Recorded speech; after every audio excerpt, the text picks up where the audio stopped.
my dear students. Today's topic is Calyx.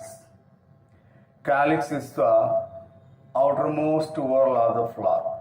In a flower, there are four floral parts: calyx, corolla, and rhizome gynoecium. The first whorl, the outermost whorl, that is the calyx.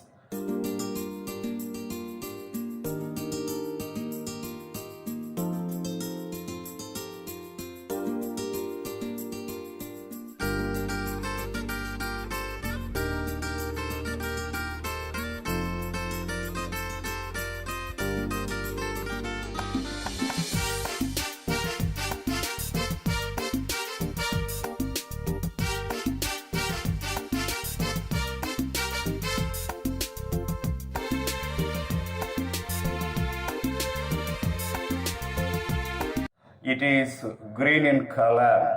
It protects the flower in the bud condition. The unit of the calyx consists of several units. The members of the calyx, the unit of the calyx, that is called sepal. Fusion of the calyx, you'll see. First one, aposepalous or polysepalous. When the flower is having distinct sepals, that is called aposepalous or polysepalous. For example, brassica and in annona, aposepalous condition of the calyx can be seen. Second condition, synsepalous. The flower with united or fused sepals, that is called synsepalous. In Hibiscus rosa sinensis, Sambaratipo.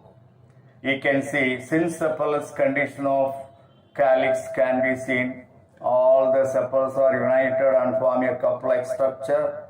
That condition is called synsepalous.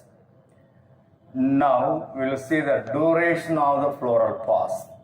Based on the duration of the calyx is divided into four types. Number one, caducous or fucaceous calyx. Number two, deciduous calyx. Number three, persistent calyx. Number four, acrescent calyx. What is caducous calyx? When the calyx wither away or fall off during the early development stage of the flower, that is called caducous. In the case of papaver, caducous type of calyx can be seen. The second type is deciduous. Calyx falls off soon after the opening of the flower.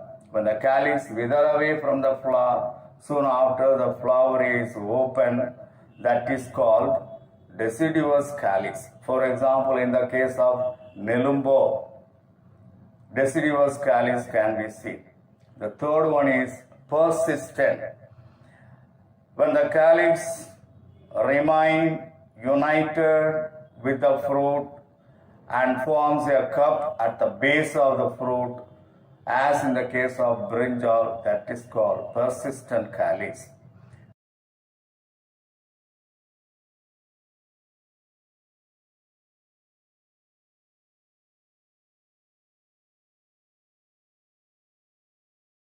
Calyx that persists and continues to be along with the fruit and forms a cup at the base of the fruit, that is called persistent calyx. Persistent calyx can be seen very clearly in brinjal, katrikai. The next one is acrescent calyx. Calyx that is persistent, grows along with the fruit and encloses the fruit either completely or partially, that is called acrescent calyx. Example, physalis.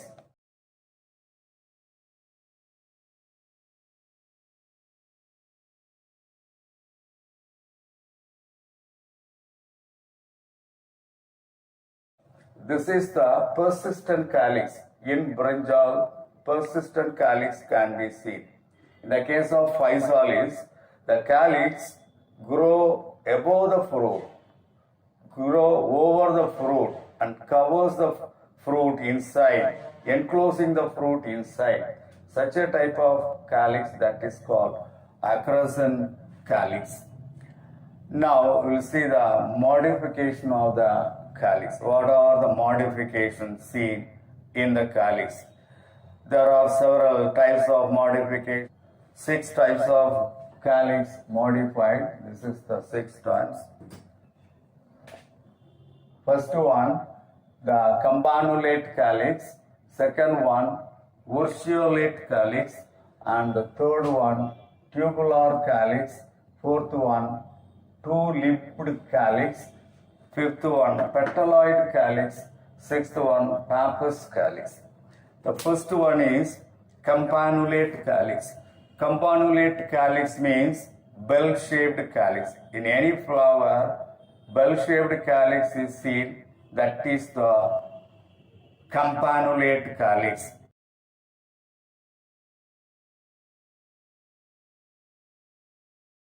Urceolate, urn-shaped calyx, that is the fruiting calyx, can be seen in the case of Withenia, Mudakathan flower. In that, urceolate calyx can be seen. Tubular calyx, when the calyx is tube-like, as in the case of Datura, Umathanjidila, flower, the calyx is somewhat elongated and tube-like structure.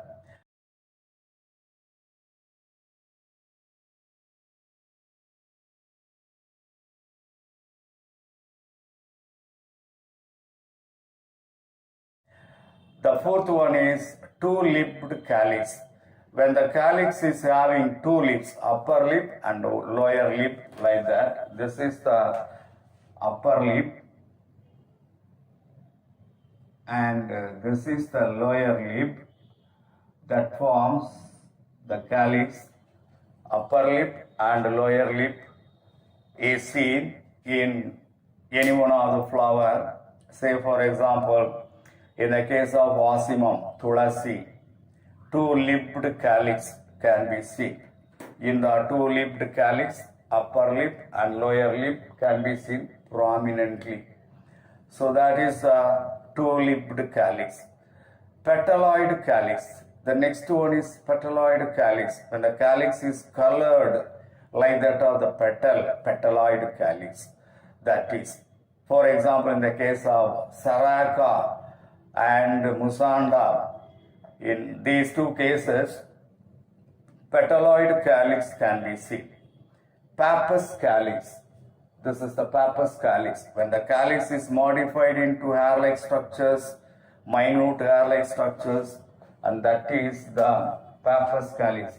In some of the fruit, you can see a number of velvet-like hair-like structures seen. That is mainly used for dispersal of the fruit. This is the fruit. These are all the pappus calyx.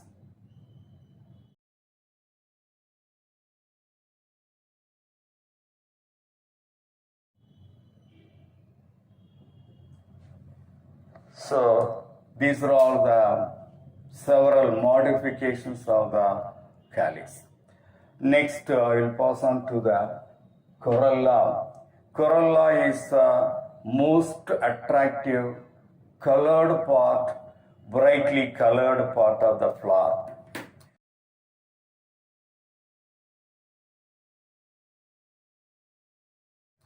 The corolla helps to display the flower in order to attract pollinators like insect, like other very small organism in order to effect the pollination.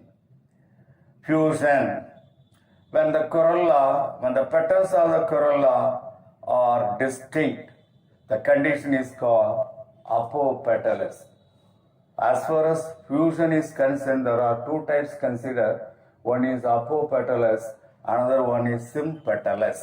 Apopetalous means petals are distinct. When the petals are separated and they are distinct, that is called apopetalous. Say for example, in the case of hibiscus, the petals are free from each other. The condition is otherwise called polypetalous.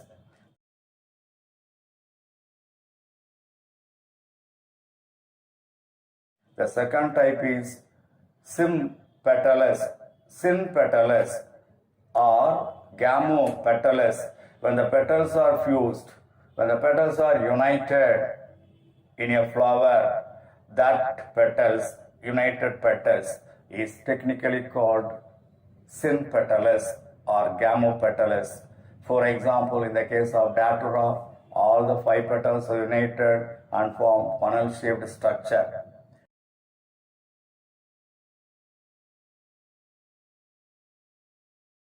Right, come to the perion. What is perion? Perion is the undifferentiated structure of calyx and corolla. In a flower, when the calyx and corolla is not differentiated, instead of calyx and corolla, some other special structures are present. Those special structure is called perion. Each member of the perion is called a tepal. Like we say, the calyx consists of sepal, corolla consists of petals. Here, the perion consists of several members. Each member is called tepal. Distinct tepals are called apotepalous or polyphyllous. Say, for example, in the case of allium sativum pundu. Here, all the tepals are free from each other. The free tepals are called apotepalous or polyphyllous. Then, the fused tepals are called syntepalous or gamophilous, as in the case of allium cepa vengayam. In allium cepa, the tepals are fused together, and that fused tepals are technically called syntepalous or gamophilous. Reduced scale-like perion in the members of Poaceae is called laudicule. You can see in the paddy, you can see in grasses, in all the in most of the monocot families, particularly in the Poaceae family, the perion is reduced scale-like, and the reduced scale-like perion is called laudicule. So today, that is the today's topic. Today we have seen about calyx, fusion of the calyx, duration of the floral pause in calyx, then the modified calyx, several types of modified calyx, corolla, fusion of the corolla, perion, different modification of the perion we have seen. That's all. Thank you.